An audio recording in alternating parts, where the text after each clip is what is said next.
네, 정말 많은 분들이 기다린 순서일 것 같습니다. 오징어 게임의 황동혁 감독님 나와 계십니다. 인사 나눠보겠습니다. 감독님 안녕하세요. 예, 안녕하세요. 저는 오징어 게임을 쓰고 연출한 감독 황동혁입니다. 반갑습니다. 먼저 화제 시리즈 오징어 게임 얘기부터 해봐야 될 것 같은데요. 이번 드라마 연출뿐만 아니라 각본도 직접 쓰셨잖아요. 창작자로서 오징어 게임에 어떤 문제의식을 담고 싶으셨을까요? 예, 오징어 게임은 가장 먼저는요, 좀 재미있는 사람들이 정말 끊지 않고 몰아서 볼 수 있는 그런 시리즈를 한번 만들고 싶었어요. 그리고 이 시리즈를 재밌게 8시간을 본 이후에 뭔가 좀 그냥 재밌었네 뭐 하고 그냥 끝나버리는 게 아니라 끝나고 뭔가 좀 남는 것이 있었으면 좋겠다는 생각을 했습니다. 뭐 대단한 것들은 아니고요. 성기훈이 이제 마지막 주인공이 마지막 회 마지막 순간에 가족을 만나러 가는 비행기에 오르지 않고 돌아서잖아요. 그러면서 질문을 던지죠. 이런 말을 합니다. 전화기에 대고. 나는 말이 아니야. 그래서 궁금해. 당신들이 왜 이런 짓을 하는지. 라는 질문을 던집니다. 그 질문을 우리 모두에게 한번 좀 던져보고 싶다는 생각을 했었어요. 뭐 다른 게 아니라 지금 한국뿐만 아니라 지금 자본주의 사회에 살고 있는 현대 21세기 팬데믹 시대에 살고 있는 지구에 사는 거의 모든 사람들이 굉장한 고통과 힘든 생활들을 견디며 살아가고 있잖아요. 그것은 팬데믹의 문제이기도 하지만 기본적으로 자본주의가 지난 19세기, 20세기를 거치면서 21세기에 들어 어느 정도 뭔가 한계를 드러내고 있는 것이 아닌가라는 생각을 해봤습니다. 그래서 지금 누구나 이렇게 엄청나게 경쟁적인 상황으로 내몰리고 있고 그 경쟁에서 낙오되면 다시는 회복할 수 없을 정도의 상처를 입고 사회의 밑바닥으로 점점 내몰리게 되는 것들을 우리 주위에서나 아니면 다른 나라의 상황에서 쉽게 목격할 수가 있는데요. 그래서 성기훈의 입을 통해서 과연 누가 이런 경쟁 체제를 만들었는가, 누가 이렇게 우리를 하루하루의 삶을 절벽 끝에 서 있게 하는 그런 시스템으로 우리를 마치 그 게임 안의 말처럼 만들고 있는가에 대해서 한 번쯤은 되돌아보고 묻고 질문을 던지는 그런 기회가 이 시리즈를 통해서 있었으면 좋겠다라는 생각으로 이 작품을 만들었습니다. 네. 감독님의 그런 문제의식이 적중한 것 같습니다. 저도 지켜보면서 성기훈이 비행기를 타지 않고 돌아오는 모습에서 뭐랄까 안도를 느꼈었거든요. 오징어 게임을 공개한 이후로 전 세계에서 다양한 피드백을 받고 계시잖아요. 이런 관점, 이런 해석은 정말 뜻밖이었다, 놀라웠다 하는 게 있었을까요? 그냥 좀 자잘한 사소한 것 같지만 좀 이런 걸 이렇게 볼 수가 있구나. 서양이나 다른 나라들에서는 하고 느꼈던 게 기훈이 그 뽑기방에서 딸의 선물을 뽑기로 뽑는데요. 그게 하필이면 이제 총 모양으로 된 라이터 선물이었는데요. 미국 쪽 반응을 보면 그걸 아이가 꺼내는 순간 다들 화들짝 놀라면서 아니 어떻게 저걸 확인도 안 해보고 아빠가 무슨 애한테 총을 선물로 줄 수 있단 말이야 하면서 너무 놀라는 반응들을 받고 또 아이가 그걸 땡겨볼 때 아이는 당연히 한국에 총이 돌아다니지 않는다는 거 아니까 자연스럽게 땡겨보는데 정말 총일까 봐 엄청나게 걱정들을 하는 반응들을 보면서 총기가 허가된 곳에서의 반응은 한국과는 많이 다르구나 하는 생각도 했습니다. 네. 그리고 뭔가 좀 더 주제적인 측면에 있어서는 아까 그 사회자님께서 말씀하신 것과도 좀 닿아 있는데요. 마지막 성기훈의 선택인 딸을 만나러 미국에 가는 대신에 돌아서는 그 장면을 보면서 또 서양의 특히 많은 분들은 미국의 또 많은 분들이 왜 딸을 만나러 가지 않고 돌아서느냐라는 그런 불만들을 많이 표현을 하시기도 하더라고요. 아무래도 한국보다 어떻게 보면 서양이 조금 더 개인주의적이고 가족 중심적인 그런 그 사고방식이나 문화가 있어서 그런 것 같다라는 생각도 했습니다. 지금 뭐 미국이나 서양을 보면 백신이 넘쳐나도 자신의 몸에 대한 권리를 주장하며 백신을 맞지 않는 사람들이 상당히 많이 있잖아요. 어떤 그런 개인주의적인 성향 때문인지 그 마지막 장면에 대한 어떤 불만족이라든가 놀라움 같은 것들이 한국에 비해서 오히려 더 크다는 것을 알고 조금 놀랐습니다. 네. 반응이 좀 뜻밖이기도 하고 재미있기도 하네요. 생각할 거리가 또 그렇게 다르게 받아들여진다는 것이 좀 놀라운 것 같습니다. 자, 그럼 지금부터는 좀 더 SBS D포럼 주제에 연관된 질문을 좀 드려봐야 될 것 같은데요. 올해 SDF는 5천만의 소리, 지휘자를 찾습니다라는 주제 아래 우리가 특별히 관심을 갖지 않으면 잘 들리지 않는 목소리, 놓치고 소외되기 쉬운 소리에 주목을 했습니다. 그런 면에서 보면 오징어 게임에 참가하는 그런 사람들이 그런 소외된 목소리의 대표 같다는 그런 느낌을 받았거든요. 그런 사람들을 주요 인물로 설정하고 목소리를 들려준 창작자로서의 그런 생각일까요? 그런 것들은 어떤 게 있을까요?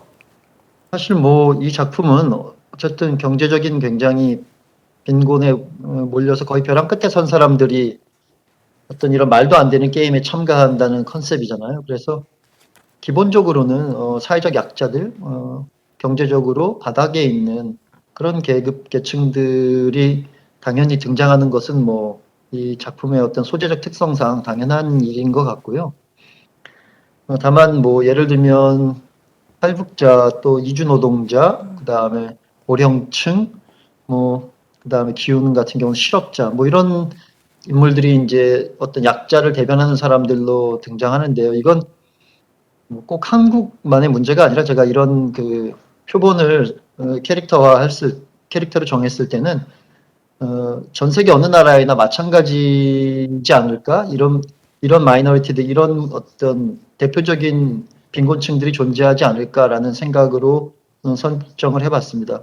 어디에나 실업의 문제는 한국뿐만이 아니라 다른 나라에서도 큰 문제고요. 그다음에 고령화 사회로 접어들면서 고령층의 빈곤 문제도 역시 마찬가지로 큰 사회 문제로 대두되고 있고, 선진국일수록 또 이주 노동자의 문제가 언제나 또 큰 한 집단을 이루고 있고요. 또 지금 뭐 전 세계에 난민들이 너무나 많이 발생하고 있지 않습니까?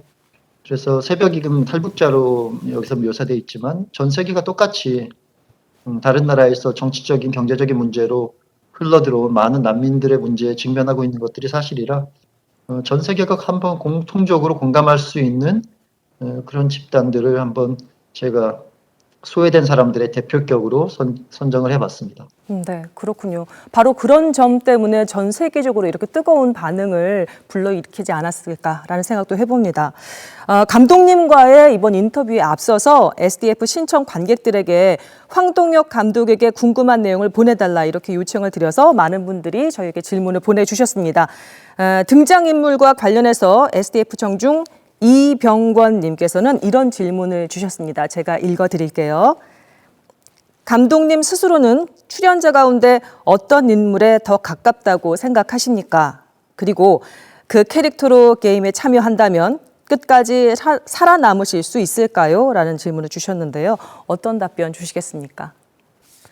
여기 나오는 두 주인공인 기웅과 상우에는 제 모습이 어느 정도 한 반반씩 좀 녹아 있는 것 같아요. 제가 쓸 때도 그런 생각을 좀 하면서 썼고요. 근데 기우는 사실 뭐 능력은 없지만 어떤 인간성을 같이 지키려는 어떤 그런 대표적인 인물이고, 상우는 능력은 있지만 이 경쟁사에 내몰리면서 점점 자기 속 안에 있던 그 인간성이 점점점 약해지고 상실되어가는 그런 사람을 묘사한 것인데요. 만약에 현실에서 이런 게임이 벌어진다면 제가 아무리 좀 착한 선의를 끄집어내려고 해도 기운 정도로 할 수 있을 것 같은 자신은 없고요.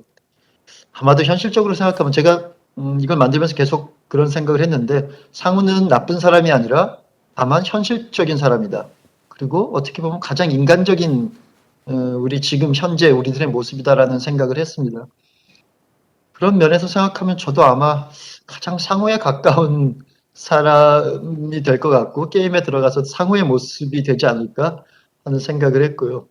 어느 라운드까지 갈 수 있을지는 잘 모르겠는데, 글쎄요, 그래도 제가 눈치도 빠르고 잘 여기저기 그래도 생존 능력이 좀 있는 편이라 한 그래도 5-6번째 정도 게임까지는 가지 않았을까. 근데 아무래도 징검다리쯤에서 탈락하지 않았을까 하는 생각을 해봅니다. 네. 그래도 상당한 자신감이신 것 같습니다. 네.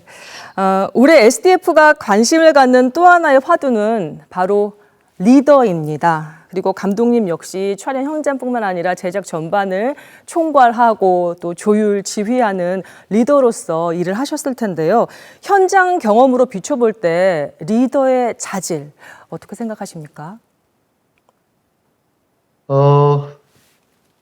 현장도 사실 굉장히 이 작품 하나를 만들기 위해서 100명, 200명 정도의 스태프들과 또 엑스트라까지 하면 때로는 400-500명 정도의 배우들을 다 지휘해야 하는 역할이라 리더십이 되게 중요한 덕목이긴 한데요. 글쎄요, 좋은 리더가 되려면 제 생각에는 한 2가지 정도 말씀드릴 수 있을 것 같은데, 처음에는 첫 번째로는 공명정대해야 된다고 생각합니다. 말 그대로 사사로운 것에 치우치지 않고 정도를 걸어야 한다고 생각해요. 예를 들면 감독이 스텝이나 배우들을 선발할 때 굉장히 많은 또 청탁과 부탁, 사사로운 인연에 의한 이런 것들이 굉장히 많이 들어오거든요, 사실. 전에 신세진 사람이 누군가를 써달라고 한다거나 이런 일들이 너무 많은데, 오직 한 가지만 사실 저는 생각하고 이 작품을 만듭니다. 가장 좋은 작품에 어울리는 사람을 뽑는다. 그래서 항상 좋은 배우, 또 가능성 있는 배우들을 발굴하고 또 가장 실력 있는 스태프들과 일하려고 노력을 하고요. 모든 사사로운 정의나 어떤 이해관계에 치우쳐서 사람을 뽑는 일을 하지 않으려고 합니다. 그런 공명정대함 같은 것들이 그 감독이 보여주어야 밑에 스태프들이나 다른 사람들도 그 뜻을 이해하고 좀 같이 닮아가는 경향이 있는 것 같아요. 그래서 공명정대함이 굉장히 중요한 덕목이라고 생각을 하고요. 제 경우에는. 그리고 또 한 가지는 어떻게 보면 비슷한 연장선상에서 나올 수 있는 얘기인데, 사람을 보는 눈과 쓰는 능력이 굉장히 중요하다고 생각합니다. 왜냐하면 이 일이라는 게 아주 작은 집단에서의 일조차도 사실 리더라는 사람 혼자 힘으로 할 수 없는 일들이 너무나 많거든요. 그리고 현대사회처럼 점점 복잡해지고 점점 더 많은 분야들이 서로 엮여 있는 그런 사회에서는 리더가 아무리 똑똑하다고 해도 혼자 힘으로는 이 일들을 다 해나가는 건 벅차고 무리인 것 같습니다. 그래서 정말 나에게 필요한 좋은 사람을 적재적소에 뽑아서 쓸 수 있는 그런 능력과 눈, 그리고 그들에게 일을 맡길 수 있는 어떤 마음가짐, 이런 것들이 사실 지금 사회에서는 가장 또 중요한 리더의 덕목이라고 생각합니다. 네. 오징어 게임이라는 커다란 프로젝트를 잘 이끌어서 성공시킨 분의 이야기라서 더 집중해서 들을 수 있었는데요. 일상뿐만이 아니라 자연스럽게 정치 상황도 또 떠올리게 만드는 그런 얘기가 아니었나 싶습니다. 다음은 SDF 청중 박정래님의 질문입니다. 제가 읽어드리겠습니다. 이번 드라마에 나온 놀이들은 제가 어렸을 때 시간 가는 줄 모르고 또래들과 즐겼던 게임인데요.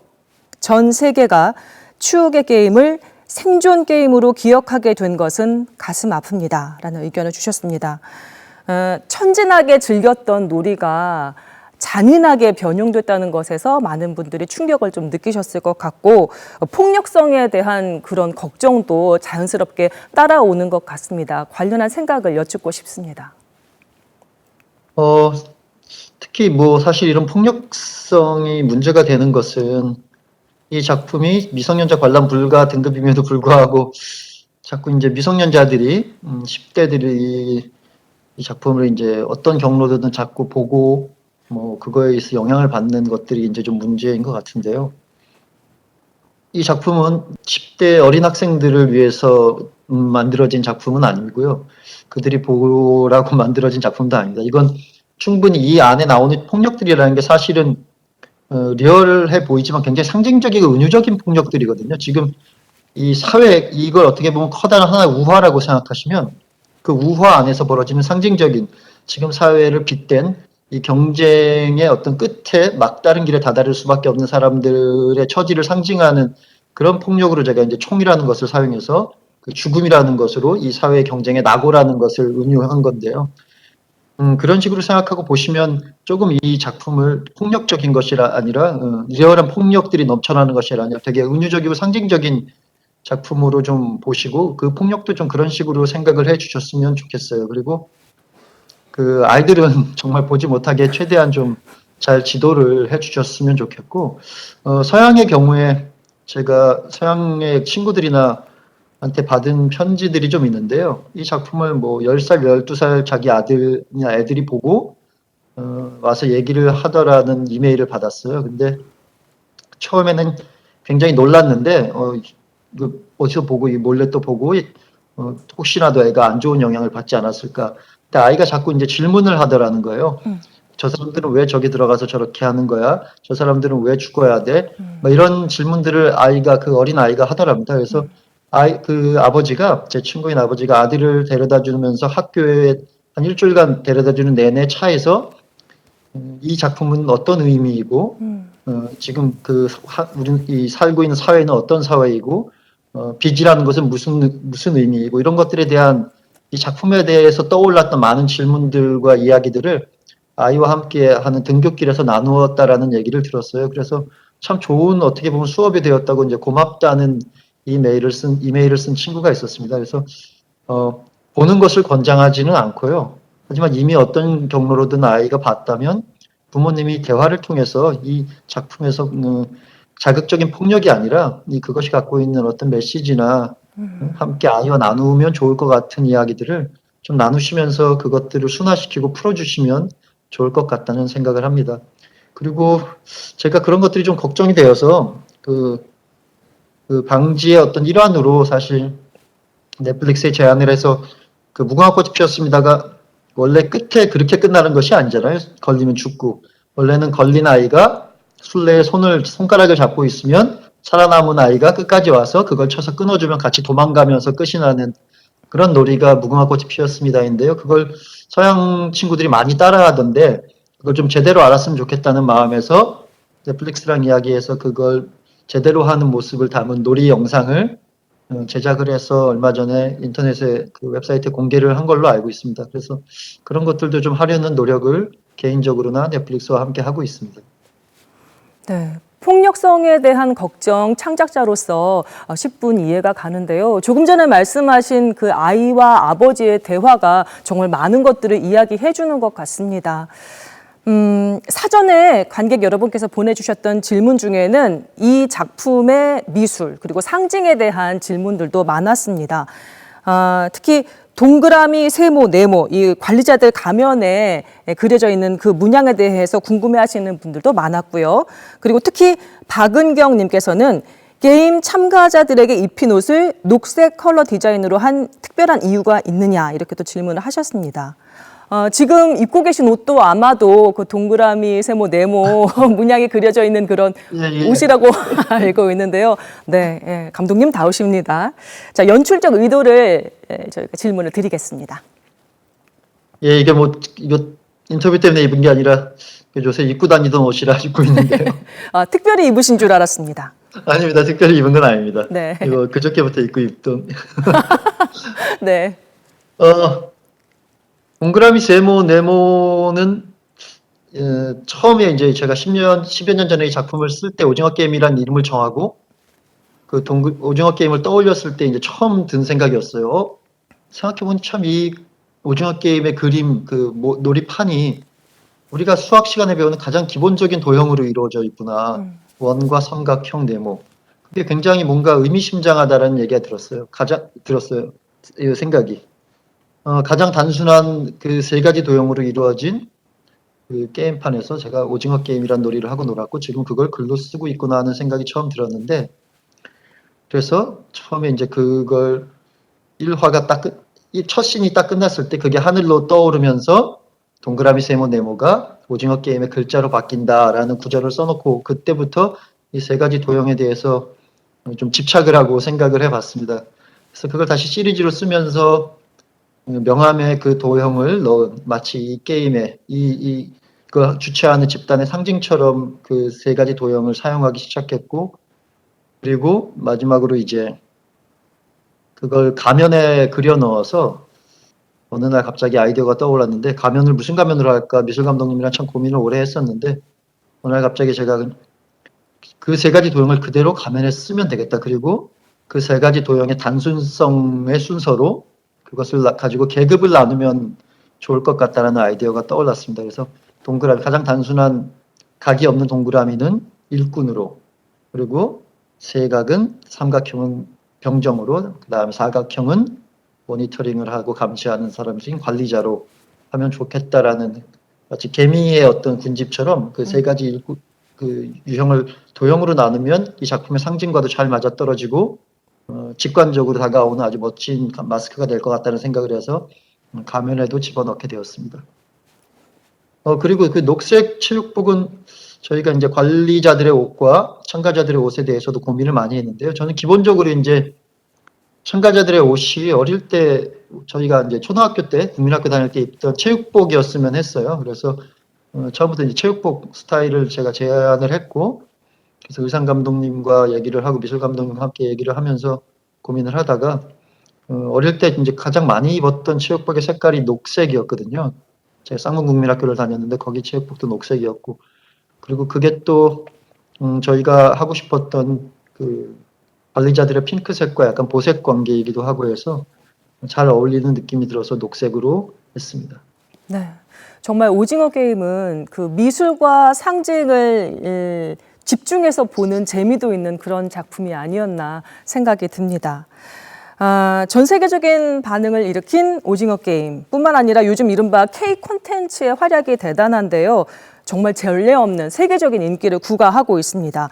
앞으로 K 콘텐츠가 더 많은 세계인과 가깝게 만나기 위해선 어떤 노력들이 더 필요할지 감독님의 생각을 듣고 싶습니다.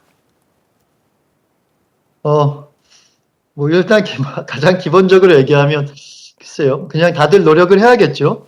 뭐 갑자기 근데 뭐 그렇다고 몇 작품이 잘 됐다고 갑자기 모든 게 다 세계적으로 잘 되고 세계화가 될 수는 없는 것일 테니까요.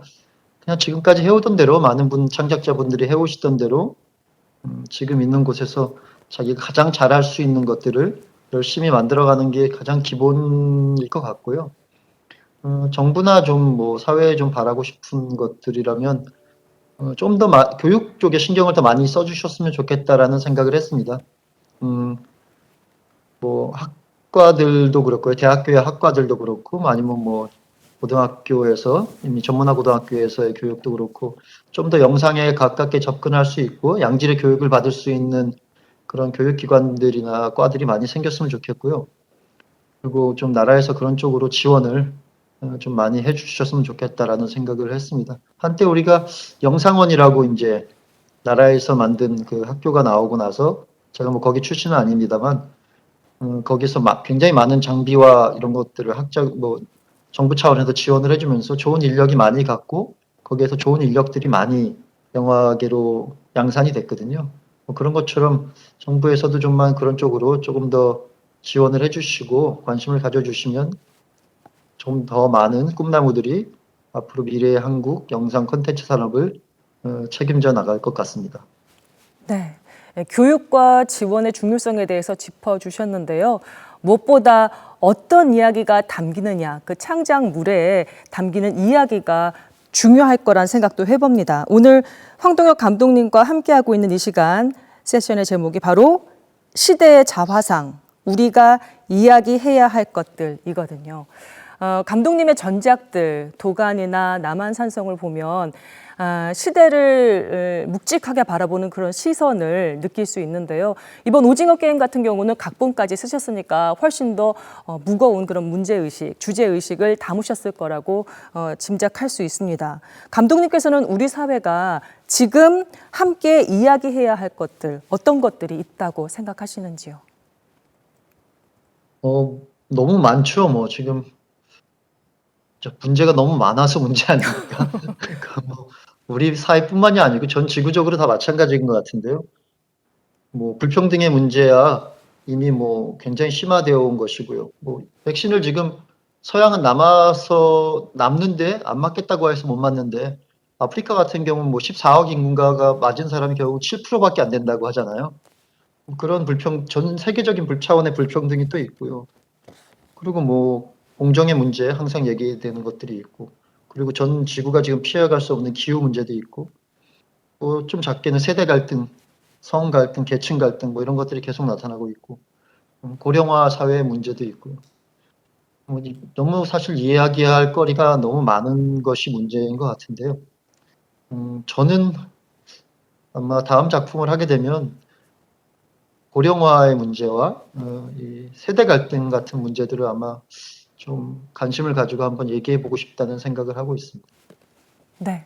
그래서 감독님의 차기작이 더 주목이 되는 것 같습니다. 이제 인터뷰 마무리해야 할 시간인데요. 마지막으로 감독님께서 덧붙이고 싶은 의견이 있으시다면 어떤 게 있을까요?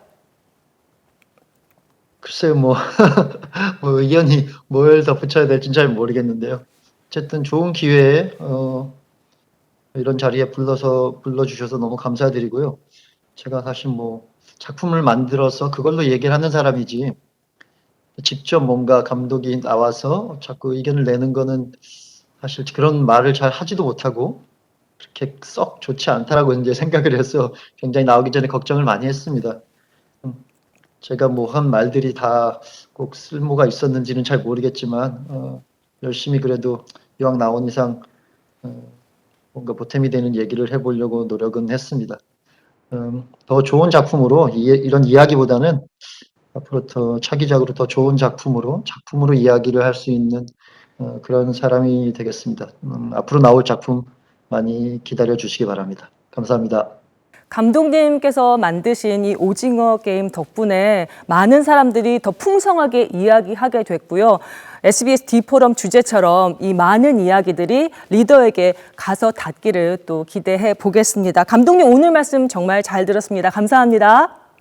감사합니다. 네. 자, 지금까지 오징어 게임의 황동혁 감독님과 얘기 나눠봤습니다.